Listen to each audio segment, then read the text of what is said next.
மறுங்க முழுமையா பேசி ஆரம்பிக்கவே இல்லை, முடிக்கட்டும்.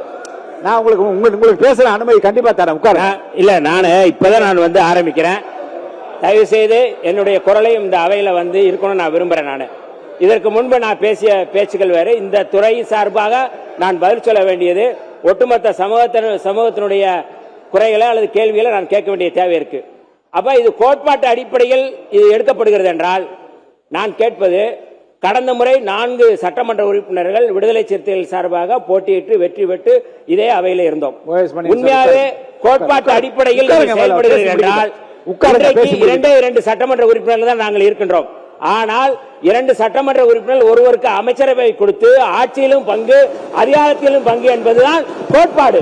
ஆனால் 4 சட்டமன்ற உறுப்பினர் இருந்தபோது கூட ஒரு அமைச்சரவை நீங்கள் கொடுக்கவில்லை என்றால் ஆட்சியிலும் பங்கு அதிகாரத்திலும் பங்கு என்கிற கோட்பாடு, நீங்கள் கோட்பாட்டு அடிப்படையில் பேசவில்லை, நீங்கள் பச்சாதாரத்தின் அடிப்படையில் பேசுகிறீர்கள் என்கிற செய்தியை நான் சொல்ல விரும்புகின்றேன். இன்னொரு கூடுதலான செய்தி சொல்றேன்.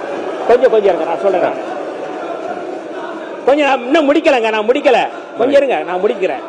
நீங்க எப்படி பாக்குறீங்க? கொஞ்சம் இருங்க அண்ணா, கொஞ்சம் இருங்க, நான் சொல்லி கொஞ்சம் மாண்புமிகு அண்ணா இருங்க, நான் கேட்கிறேன். நாங்க வந்து இன்னைக்கு அமைச்சரவைக்கு வந்த பிறகு ஒரு செய்தியை நான் சொல்றேன். நான் அமைச்சரவைக்கு வந்த பிறகு சோபா மாடல் என்கின்ற ஒரு குறியீடு சொல்லப்படுகின்றது. இந்த சோபா மாடல் அப்படிங்கறத வந்து எப்படி நான் பாக்குறேன் அப்படின்னா, நான்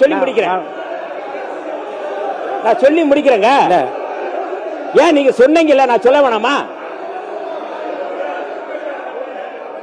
நான் சொல்லிடுறேன். அதுல நீங்க வந்து திருத்தம் பண்ணுங்க. நான் சொல்றேன், நான் தயவு செய்து சொல்றேன். நான் வந்து தென் மாவட்டத்திலிருந்து வந்த சாதி கலவரத்திலிருந்து பாதிக்கப்பட்ட ஒருவன். நான் அந்த பாதிப்புகளில் இருந்து நான் சென்னைக்கு வந்திருக்கிறேன்.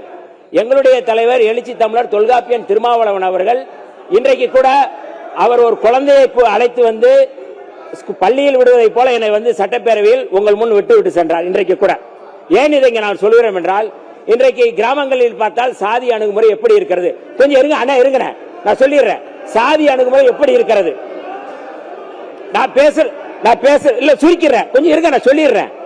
நான் சொல்றேன். நான் அந்த சாதி அணுகுமுறை எப்படி இருக்கு என்றால், கிராமங்கள்ல வெள்ளை சட்டை போட்டு வந்தா நீங்க வந்து இவனுக்கு வந்த வாழ்வை பார் என்று சொல்வார்கள். புதிய கார் வாங்கிட்டு வந்தால் இவனுக்கு வந்த வாழ்வு என்று பார்ப்பார்கள். எங்கள் கிராமத்தில் எனக்கு ஏற்பட்ட அனுபவத்தில் நாங்கள் புதிய கட்டில் ஒன்று வைத்திருந்தோம். புதிய கட்டில்.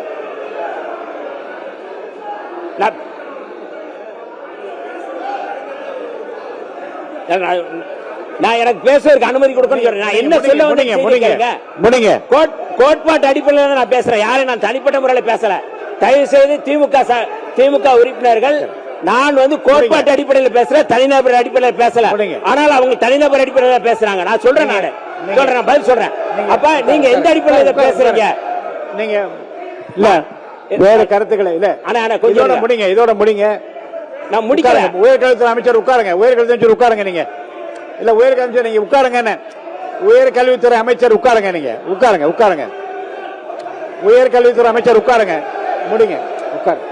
உட்காருங்க. நீங்க உட்காருங்க. நான் பேசுவதற்கு எனக்கு அனுமதி கொடுங்க. தயவு செய்து நான் முடிக்கிறேன். முடிக்கிறேன். இல்ல நான் என்ன கேக்குறேன், இருங்க. இல்ல இதை ஒட்டி நீங்க கருத்துக்கள் நிறைய சொல்லிவிட்டீர்கள். உங்களுக்கு பதில் வேறு இருக்கிறது. இருங்க. இப்ப நீங்கள் பேசிய கருத்துக்களை ஒட்டி நீங்க பேச போறீங்களா? மாண்புமிகு நான் சொல்லி முடிச்சிடறேன். நான் பேசி முடித்தவரை அவர்களுக்கு அனுமதி கொடுங்க. நான் பேசி முடிக்கிறேன், அவங்க பதில் சொல்றேன். நான் சொல்றேன். நான் அதற்கான பதில மட்டும், நான் எந்த பின்னணியில் இதை சொல்றேன்னு மட்டும் நாங்க தயவு செய்து நீங்க புரிஞ்சுக்கணும். சுருக்கமா நான் சொல்றேன். அமைதி காக்க சொல்லுங்க. முடிங்க.